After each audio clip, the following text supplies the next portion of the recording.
AfriForum voer sy regstryd oor Kiel de Boer lied nou internasionaal en die VF+ sê Suid-Afrika maak sy rug styf terwyl Amerika skroewe indraai.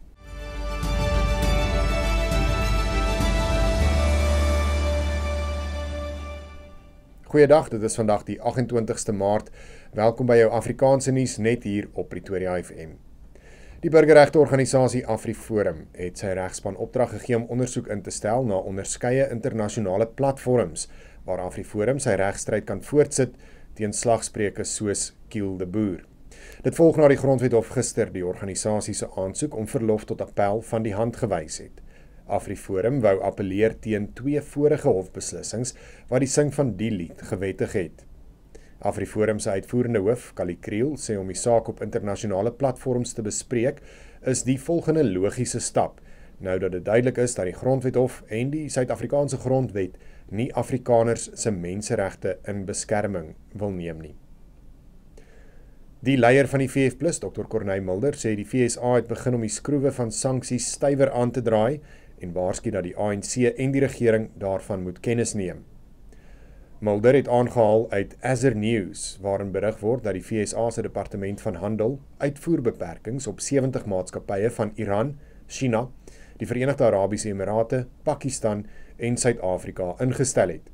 Hy sê 'n amptelike Amerikaanse bron het die name van die Suid-Afrikaanse maatskappye teenoor die VF+ bevestig as Skenk Sou Aviation, Blue Sky Aviation en Wingman Concept.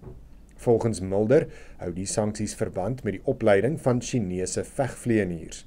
Hy het beklemtoon dat Suid-Afrika nie 'n verswakkende verhouding met die FSA kan bekostig nie. Volgens 'n ander bron word die 3 maatskappye aangedui as Geostructures, Nuclear Africa en Stratex, wat aan militêre aktiwiteite verbind word. Die Suid-Afrikaanse Reserwebank oorweeg steeds 'n hersiening van sy inflasieteiken, terwyl monetêre beleidshoofde in Kaapstad byeen is vir die bank se 2-jaarlikse konferensie. Die president van die Reserwebank, Lesetja Kganyago, meen dit sal die land duur te staan kom as die inflasieteiken onveranderd gelaat word. Kganyago is lankal reeds 'n voorstander van 'n laer inflasieteiken, omdat hy glo dat die land beter sal posisioneer om met sy handelsvennote mee te ding. Hy sê egter dat hoewel daar planne oorweeg word om die teiken te verlaag, dit nog tyd kan neem. En ten spyte van 'n verhoging van 3 sent in die koolstofheffing wat Dinsdag in werking tree, behoort motoriste volgende week 'n aangename verrassing by die petrolpompe te kry.